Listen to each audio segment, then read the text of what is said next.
اس آیت کی دوسری بات کو بھی پورا کر سکیں۔ اگر آسمانوں کی سائز کی بات کریں تو اتنی جدید ٹیکنالوجی اور جدید ٹیلیسکوپ کے باوجود بھی ابھی تک ہم پہلے آسمان کی حد کو نہیں دیکھ پائے۔ اس کے بعد اللہ تعالیٰ کا عرش آتا ہے، اس پر ایک کرسی ہے۔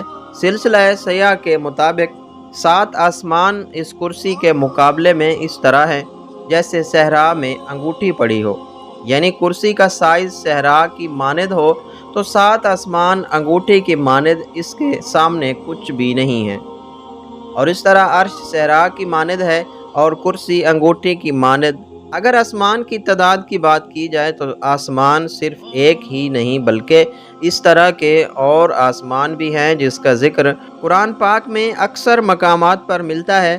یہی وہ آسمان ہے جس کی معراج کی بات پیغمبر نبی کریم صلی اللہ علیہ وسلم نے سیر کی اور انبیاء کرام سے ملاقات کی۔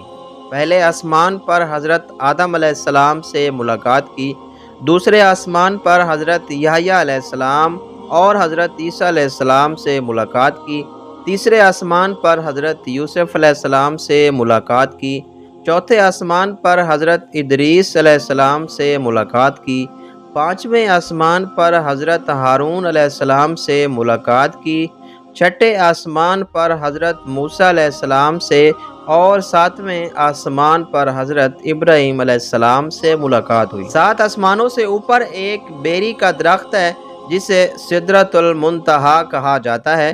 دوستو، وہ مقام ہے جس سے آگے جانے سے حضرت جبرائیل علیہ السلام نے جانے سے انکار کر دیا تھا کہ میں اگر اس سے آگے جاؤں گا تو میرے پر جل کر راکھ ہو جائیں گے۔ 7 آسمانوں کے اوپر اللہ تعالیٰ کے عرش کے سامنے بیت المعمور ہے اور خانہ کعبہ کے عین اوپر فرشتوں کا خانہ کعبہ ہے۔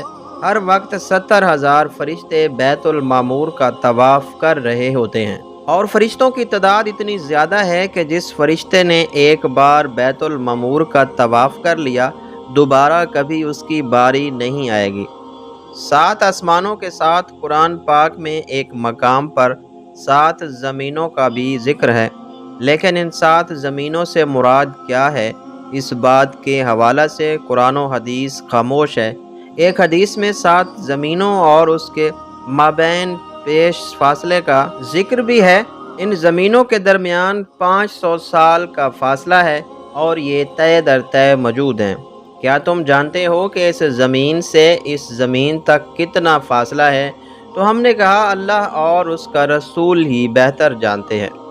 فرمایا 500 برسوں کی مسافت ہے، یہاں تک کہ آپ صلی اللہ علیہ وسلم نے 7 زمینیں شمار کیں۔ سائنس اس کے بارے میں ایک تھیوری دیتی ہے جسے ملٹی ورس تھیوری کہتے ہیں، جس کے مطابق ہماری کائنات کی طرح اور کائناتیں بھی ہو سکتی ہیں، یعنی جس کائنات کو ہم سب کچھ سمجھ رہے تھے یہ صرف ایک کائنات یا اس کائنات کا چھوٹا سا حصہ ہے جسے ہم ایبزارویبل یونیورس کہتے ہیں۔ ہم جس کائنات کو ہم نے ابھی تک ایبزارو کیا ہے وہ اس کا کائنات کا چھوٹا سا حصہ ہے جس کا سائز 40.5 بلین لائٹ ایئرز ہے۔ محض یہ ایک تھیوری ہے جس کا ہمارے پاس کوئی پریکٹیکل ثبوت نہیں ہے، البتہ ایسے سیارے ہم دریافت کر چکے ہیں جس کا ماحول زندگی کے وجود کے لیے سازگار ہے، جہاں زندگی کی بقا کے لیے ضروری عوامل موجود ہیں۔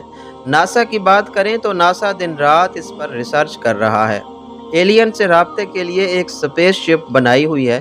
اس ایلین کے لیے زمین سے مختلف آوازیں، نظارے اور مختلف تصاویریں ریکارڈ کر کے بھیجی ہیں۔ دوستو، آپ یہ سوچیں کہ یہ کائنات کتنی بڑی ہے تو اس کے بنانے والا کتنا بڑا ہوگا۔ اللہ پاک کتنا بڑا ہے جس نے صرف ایک لفظ کن کہہ کر پوری کائنات تخلیق کر دی اور خود تنہا اکیلا کھڑا ہے اور اکیلا اس سارے جہان کو چلا رہا ہے۔ پیارے ناظرین، اگر آپ کو یہ ویڈیو اچھی لگی ہو تو دوسروں کے ساتھ ضرور شیئر کیجیے گا۔ اپنا اور اپنے ساتھ جڑے رشتوں کا خیال رکھیے گا۔ اللہ اور اللہ کے محبوب حضرت محمد صلی اللہ علیہ وآلہ وسلم سے محبت کیجیے۔ ملتے ہیں کسی نیکسٹ ویڈیو میں، تب تک کے لیے اللہ حافظ۔